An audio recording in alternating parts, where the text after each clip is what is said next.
Did you know that women in organized baseball dates back to the 1860s? In 1866, Vassar College formed teams, but they did not last long. Spectators claimed that the sport was too violent, but some teams continued into the 1880s and 90s. Women really got recognition in baseball in the 1940s during the war, when Philip Wrigley, owner of the Cubs, created the All-American Girls Professional Baseball League. Wrigley wanted to maintain interest in the sport while the war had caused declining attendance at major league games. Tryouts were held at Wrigley Field and hundreds of hopefuls came. 4 teams did get formed: the Rockford Peaches, Racine Bells, Kenosha Comets, and the South Bend Blue Sox. Eventually, more teams joined the league. The lady players were put through exercise drills during practices to keep in shape between ball games. Many of the players had played softball on teams throughout the country and were able to make the transition to hardball. There was definitely some good talent in those leagues in those days, and the players excelled at hitting for power as well as hitting for high batting averages. One standout player was Joanne Weaver, who batted .429 one season and led her league in hitting 3 times. Many players also topped 300 averages while they were playing. The players were also adept at fielding and showed some strong defensive skills, and some of the women were good at playing more than one position, as well as being able to fill in at pitching. And even base stealing was popular with the players, as one player, Sophie Curries of the Racine Bells, averaged over 100 stolen bases a season on more than one occasion. The ladies were definitely crowd pleasers wherever they played, and photo sessions were sometimes arranged and people could also get autographs.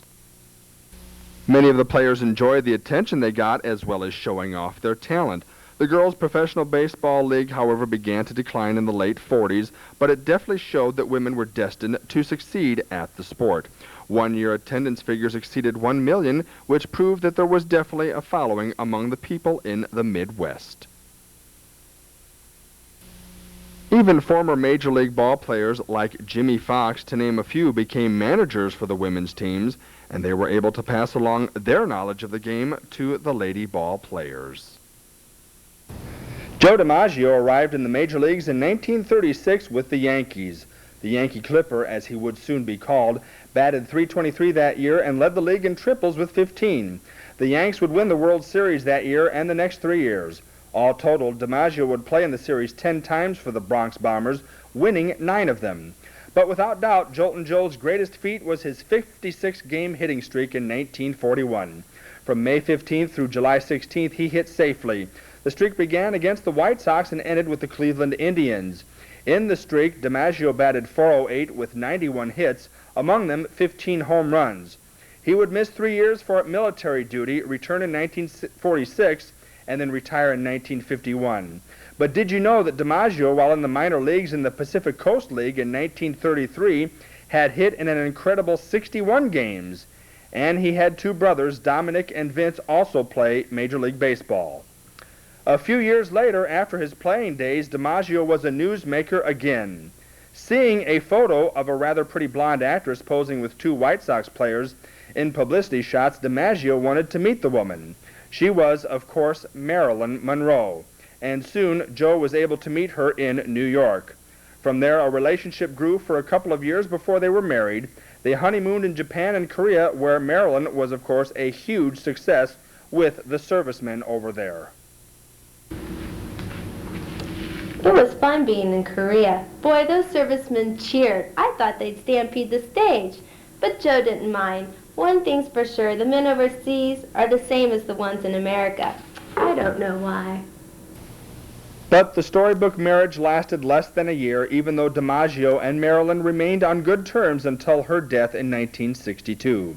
DiMaggio, to no one's surprise, was inducted into the Baseball Hall of Fame in 1955. His 56-game hitting streak record stands to this day. Tony Cloninger pitched in the majors for 12 years and won 113 games. In July of 1966, however, with the Atlanta Braves while playing the San Francisco Giants in San Francisco, Cloninger also displayed some impressive hitting as well. With the Braves already ahead 3-0 in the first inning, Cloninger batted with the bases loaded. he clobbered a grand slam home run. In the 4th inning, he came to bat again with the bases full. Guess what? Cloninger again blasted a grand slam. 2 in 1 game and for a pitcher. But Cloninger wasn't done yet. He got another base hit and drove in yet another run. Cloninger had 9 RBIs for the game, and he was also the winning pitcher, beating the Giants 17-3. The summer of 1969 produced a number of newsworthy events: Man Walking on the Moon, the Woodstock concert in New York, and in baseball, the Chicago Cubs held on to first place in their division for over 4 months. With such star players as Ron Santo, Ferguson Jenkins, Billy Williams, and Ernie Banks, the North Siders had a 9-game lead in mid-August over the New York Mets. In the first week of September, the Cubs still had a 5-game lead, but the last month of the season they went 10-18, including an 8-game losing streak, while the Mets were 24-8. The Mets won the division as well as the playoffs and the World Series. In addition to the star ball players who were on the Cubs, there were a number of reserve ball players. Let us examine one who would visit a local diner after home games, and we can see why. Hey, Marie, we won today 8-3. We're 8 games in front, and it's the end of July. The Cubs are going to win this year. That's great, Hank. Did you get to play? No, I didn't. But when we go out on the road, I'll probably get to play then. I tell you, we make it to the playoffs this year, we get to make some extra money. It's been exciting having a real ball player in here. Well, Marie, it's been a lot of fun having you wait on me, and I'll tell you, we get to the playoffs, we'll make some extra money, and Marie, you are my favorite waitress, and is there any type of a celebration gift that I can get you? A Mustang convertible? That's not entirely out of the question. Ooh. Gosh, the Cubs are 3 games behind the Mets, and I haven't seen Hank in 2 weeks. Hank, I haven't seen you in 3 weeks. Oh, Marie, the Mets won the division last night. We lost, and this was supposed to be our year. I'm sorry. About that Mustang convertible, hey, would you settle for a used Chevy?